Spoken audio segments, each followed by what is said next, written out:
the end of episode 8, our heroes had followed Alpha into a cave, inadvertently, tumbling down, and they're now trapped with probably about 10,000 walkers. So we left them at the mid-season finale in very dire straits. This is the first moment where we really get to see them attempting to figure out how to get out and recognizing it's not going to be that easy. They've got to figure out a way to get across the caves and through all these walkers.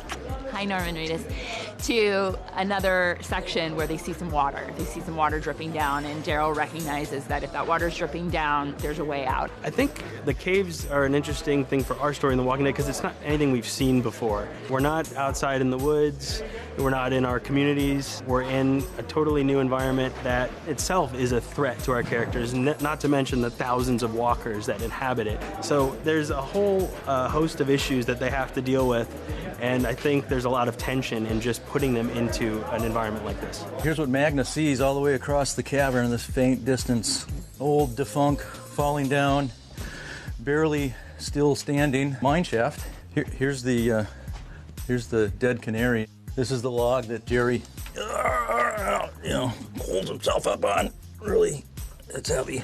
This works well story-wise if nobody can see more than 3 feet in front of them, and it's all flashlight driven.